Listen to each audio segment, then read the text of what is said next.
Thank you.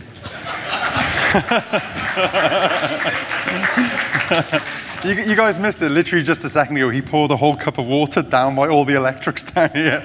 So everything may turn off at some point. But yeah, awesome. Hi, guys. It's awesome to be here. My name is Alex. And today, I'm going to be talking a bit about solving threat detection. So you know, when most people, I think of threat detection, they think of SOCs, they think of screens, they think of rules and all that good stuff. But in fact, I don't think that's actually good threat detection, I'll be honest. I think there's a lot of other things which actually matter more. Things like collaboration, things like building smart solutions to technical problems, and things like building awesome technical teams that aren't churning and people leaving all the time. These are the things actually I want to focus on today, and I think is what actually makes threat detection a good thing. It's a bit different actually, this presentation. Usually I've got very sort of technical, sort of focused presentations. This one actually is going to focus on a few other sort of different issues, I guess you could say. I'm also going to be talking about as much of the kind of experience as I can that I've learned sort of working at Countercept, doing threat detection sort of firsthand. Brief introduction. So my name's Alex. I head up the UK threat hunting team at Countercept. So we basically do managed threat hunting for our clients on a day-to-day basis. What that basically means in real terms is we collect a whole lot of data, we analyze that data on scale, find the bad stuff, respond, catch the bad guys, help our clients be more secure. So it's really interesting work. I get to do a lot of different bits and bobs there, working on real-world incidents, investigations, attack research, development. It's kind of, pretty diverse, my role. Previous to Countercept, I was actually a pen tester at MWR, so I've kind of got that offensive experience as well as doing more traditional sort of SOC work and defensive work as well. Big bug bounty lover as well. Always recommend people get involved if you haven't already. Great way to learn new skills and help companies at the same time. Feel free to follow me on Twitter, etc. Pointers at the bottom. So, for any of you who were here last year at B-Size 2017, you may remember this. This was me on stage, and I didn't realize I waved my hands about quite so much. And it wasn't, actually, I never realized this until last Friday when one of my colleagues at Countercept, we had a sort of an away day, and he did a presentation and had me up on the screen and was making fun of my hand waving. So, thank you, Luke. I don't know if he's here today. But basically, today, you can expect more hand-waving. I get very passionate about security. I'm trying really hard. You can see my hands are kind of down by my chest today. But sooner or later, I'm going to burst out here. But anyway, let's go on with the show. So the story so far. So in 2018, where are we at in terms of threat detection? Well, I want to start off with a kind of a bit of a, I guess you could say, a history of how capabilities have changed over time. And you can see for the offensive people, ever since hackers first appeared, things have gone pretty well. Offensive capabilities have improved. Tools to extract credentials from memory, tools to move around networks, tools to socially engineer or phish people. There's tools to do pretty much everything. And it's not just do it like a little bit, it's actually do it really well. It's actually doing it to the point where it's kind of nation-state level. And for anyone who's ever used things like Cobalt Strike, for example, it's kind of point and click, and you can pwn pretty much any organization. That's kind of pretty bad, right? And this is even worse. The detection has kind of lagged behind. There's no secret that we've been pwned pretty bad the last sort of 10, 20 years. There's been a lot of major breaches. I think we all kind of can acknowledge that. But the main reason for that is just simply because technology has lagged behind. That's all, really. And I think over time, technology will actually improve. There's actually an interesting inflection point that's worth mentioning here, at least.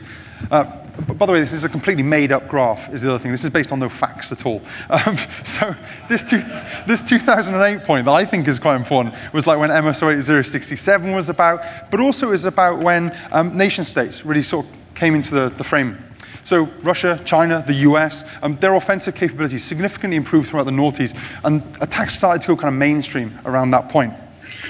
And that was kind of a turning point, and I think governments, companies, they began to realize that actually we need to start thinking about detection and improving things. And that kind of caused this kind of big investment into things. Now, you may have seen that little crossover point at the top there. I think that's going to happen. I genuinely do. I'm really optimistic about it. Yeah, it's not going to happen tomorrow. It might not happen in 5 years. It might not happen in 10 years. But I think genuinely between sort of 10 and 20 years, we may start to see this to the point where attackers haven't really got any more room to grow, whereas defenders, we've got lots of space to grow here. So it's going to be interesting to see how this kind of plays out, I guess. OK, but why is detection so hard? So let's kind of strip it back here a little bit. Well, first of all, you've got logistical problems. And this isn't, specific to security, actually. These apply to all businesses. All businesses are limited fundamentally by money, time, the people that work for them. And it's interesting that in detection and security, all blue teams probably acknowledge that these are probably the biggest issues. These are the things which hold us back. It's not those kind of individual SIM rules or that little bit of deployment you forgot to do. It's just these bigger issues really holding us back. So it's important, I guess, to acknowledge that and try and solve these things. On the other side of things, there are more fundamental, I guess, theoretical or technical problems that, as defenders, we're sort of up against, and specifically in detection, at least. Complexity is a big issue. What data do you collect? Where do you collect that data from? How do you aggregate that data? How do you do the analytics? Like, most analytic frameworks out there at the moment are kind of rubbish, right? You kind of got to roll your own. There's all these problems exist, and that adds so much complexity to the problem space. So while an attacker simply generates a payload, sends that spear phishing email, gets a shell, easy, to do the opposite from the defensive perspective is so much harder, and that is why we are behind the curve.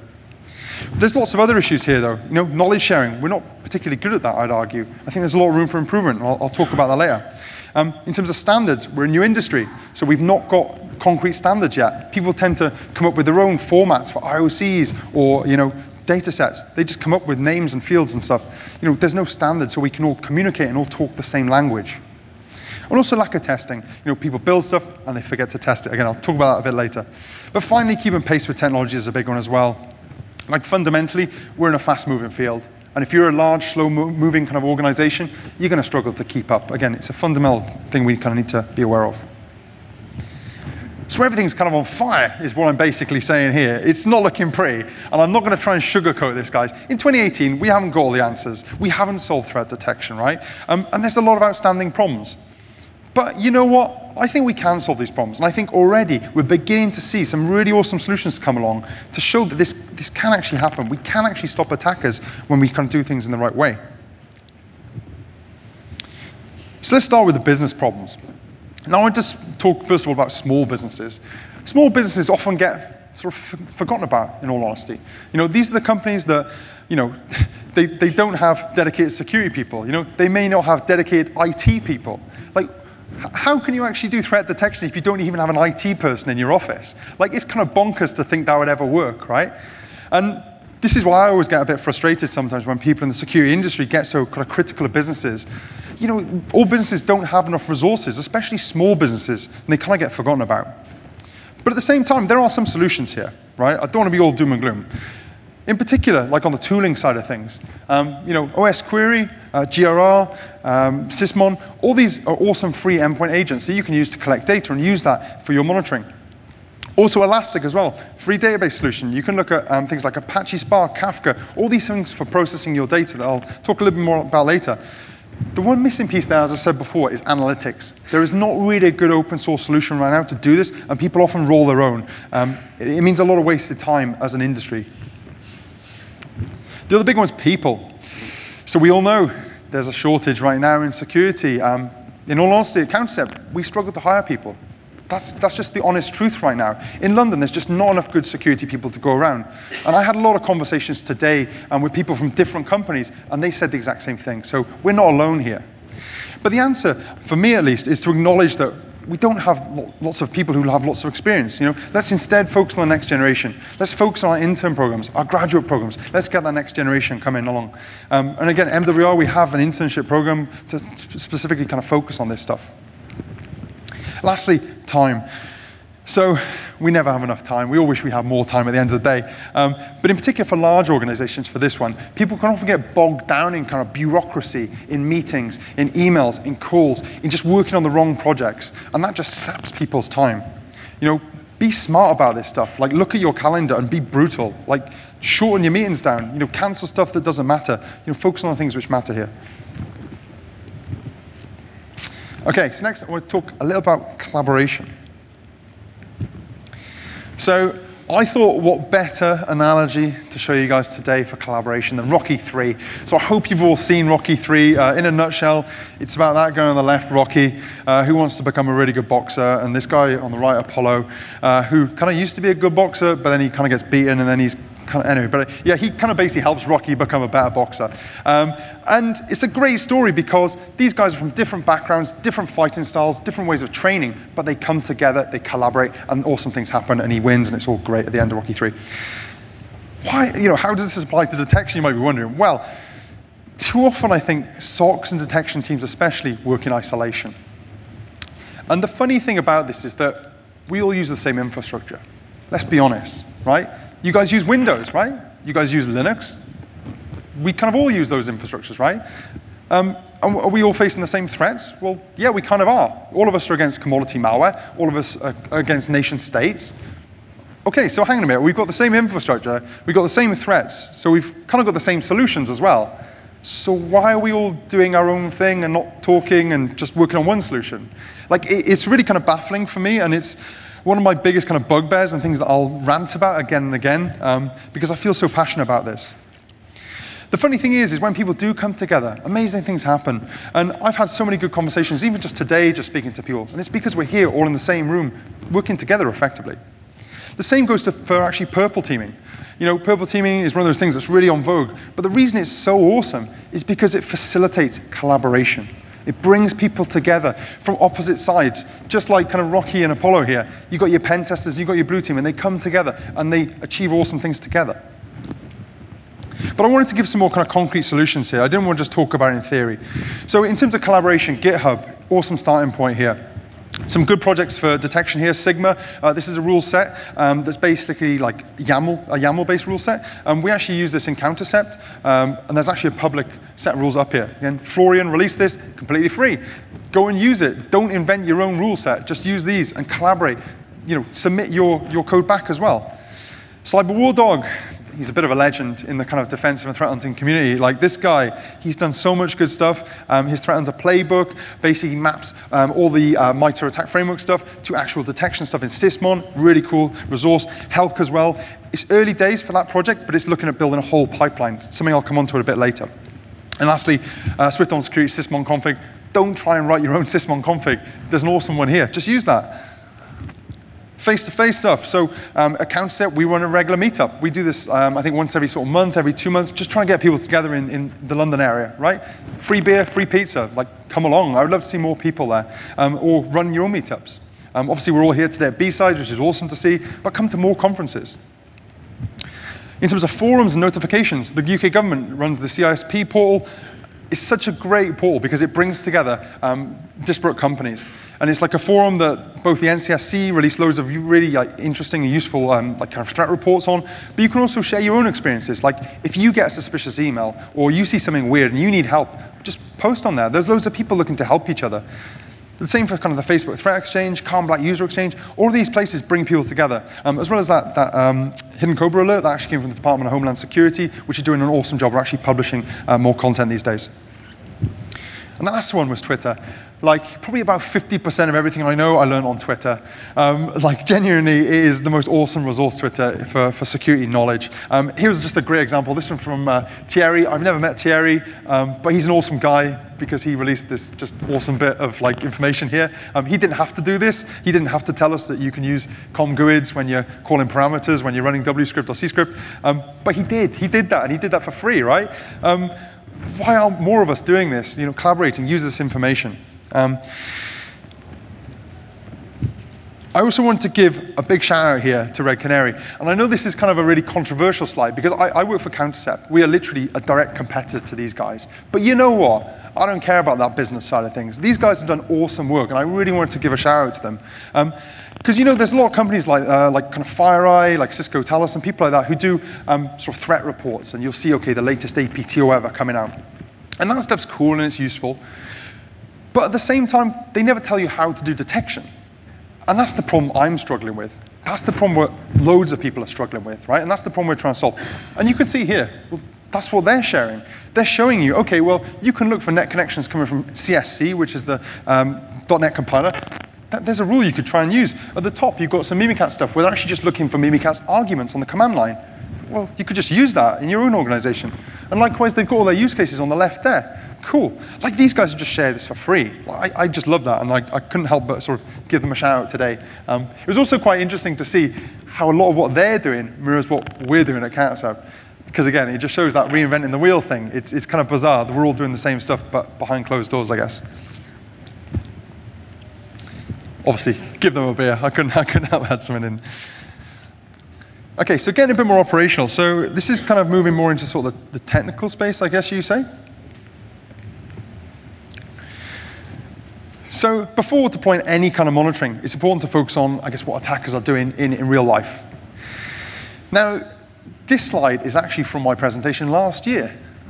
You just thought I've broken some kind of presenting rule by doing this.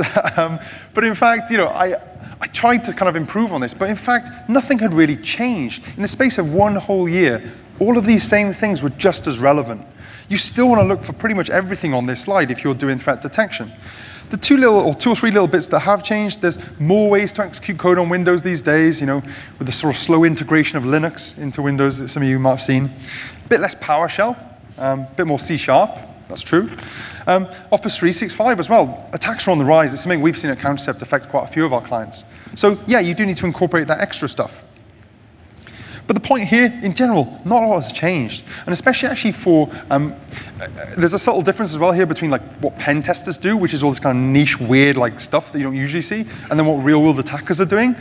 They're kind of different sets of activity. And in terms of real-world attacks, we still just see a lot of binaries being dropped, a lot of scripts being dropped, and traditional persistence being used. Attackers really haven't gone into this kind of weird, funky stuff yet. I've not seen that much C#, for example, because attackers don't need to do that. Why would they, of course, right? Okay, I wanted to give a sort of a top secret plan here about how to sort of do some detection on sort of scale.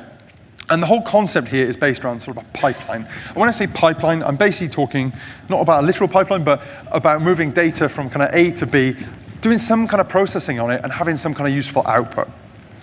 Now, if you're a small company, or not very mature in terms of your security posture, start with the simple stuff here, right? You can take in EDR data or a bit of network data, and if you have a simple UI like Kibana or Elastic, or you just simply use your EDR UI, you can actually get really good value out of it. And for a small organization, that's probably a really good starting point. Now, for more medium or larger size organizations, you kind of want to get a bit more complex, right? Because you want to actually start integrating your data sets together, so they all kind of I guess, enrich each other and complement each other, and you can correlate them up. Now, this, again, is what everyone is doing. We've done this at Countercept. This is literally our pipeline, what I've drawn on the board here, so I'm just kind of sharing that with you all. But you know what? Facebook have done this. Google have done this. Netflix have done this. Everyone has done this, pretty much, if you're a large organization. Again, it's kind of bonkers. Why are we all doing this? Why not just release a single framework? And I mentioned CyberWarDog earlier and his Helk stack. That actually is trying to do some of this in an open source kind of way. The other point to mention here is in terms of your security team, looking at that automation is really important. Like, try not to have like kind of manual investigation here. The more you can speed things up, the better. Having things go direct to system owners as opposed to the security team is a really nice kind of rising trend we're seeing. I think this was kind of pioneered by people like Dropbox and Netflix, where instead they'll just kind of prompt users if they see a suspicious login, and it won't even go to the security team. Things like that are kind of really good for efficiency. In case you're wondering, I'm not really mentioning threat hunting today, but essentially it's a proactive approach to going through your data, and it's focused more on either the raw data set or kind of the early stage pass data set. You're not really looking too much at kind of the alerts at the back end. That's a bit more of a kind of reactive approach. So again, if you're a less mature organization, you tend to be a little bit more reactive, and that's fine. But as you build that maturity, you want to start getting a little bit more technical, get your guys to actually work with the raw data and come up with the new hypotheses and that basically match up with what attackers are doing kind of here and now. Try not to build a house of cards here, and also try not to waste too much time on this. So many companies fall into this pit of trying to build this awesome infrastructure that kind of rules them all. And it takes so much time, it takes so much effort, it takes so many people. And you get something at the end of it that kind of half works but doesn't really work. Like, really try and avoid this. Like, focus on the quick wins, focus on what gives you value straight away, and almost try and build organically instead of trying to do everything at once, I guess. Okay, so I want to give a few sort of quick examples here of how this kind of translates in reality, I guess. And these are, again, framed in terms of maturity. So basic stuff. The bad guy ran a bad file. If someone runs Mimikatz on your network, and if you've got things like next-gen AV or even regular AV, you should just pick this up, and you can just find it, because it's based on hash-based detection or signature detection.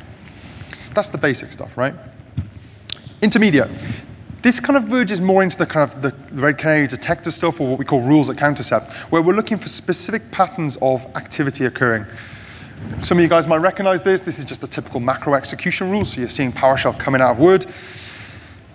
But again, this is kind of a gray area now, and we're kind of getting more gray as we move down the screen here. You're going to get some false positives potentially from these kinds of rules, and you've got to tune these rules over time for your organization. Okay, now the final one. This one's a little bit harder, right?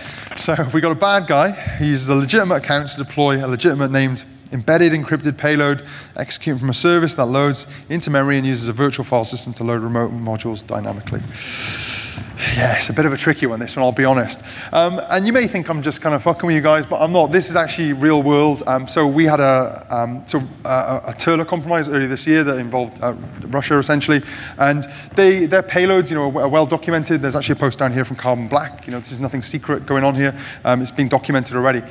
But what was kind of interesting here is that the previous techniques of just using AV or really obvious like threat intelligence kind of stuff, or even intermediate rules for looking at suspicious activity, they weren't really effective against this stuff.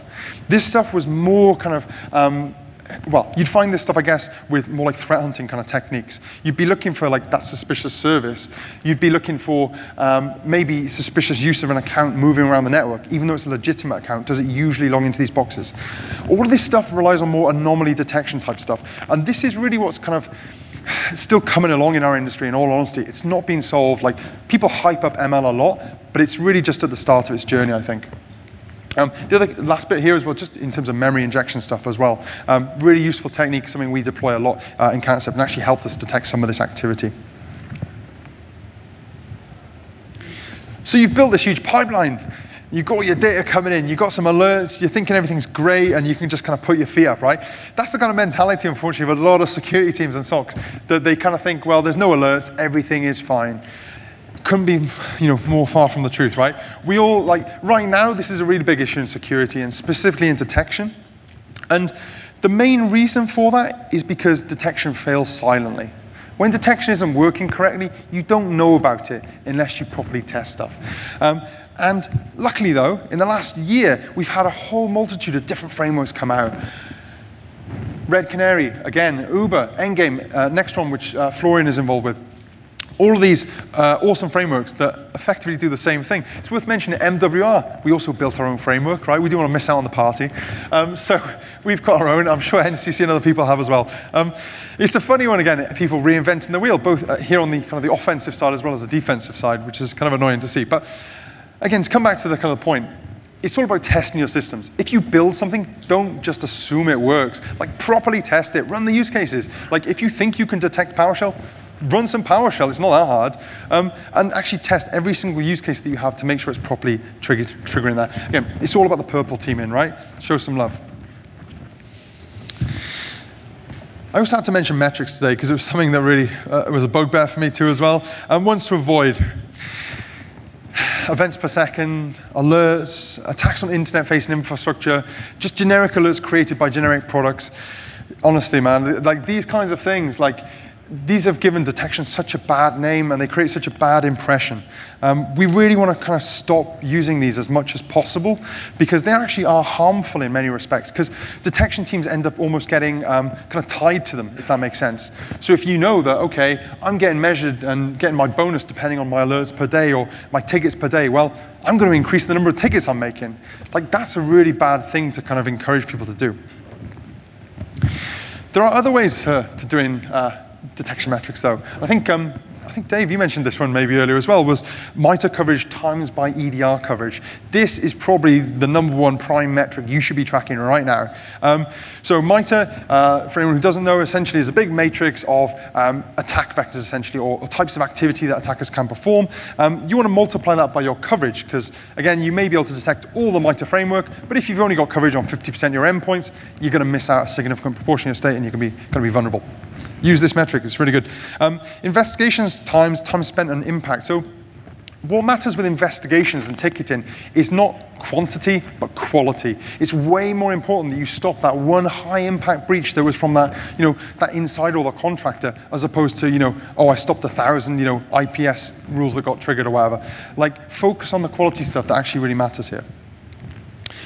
True positive, false positive rates. So many organizations and detection teams get bogged down in false positives. Make sure you're tracking when you get true positives and false positives, and basically sack off the things which don't work. It's that simple.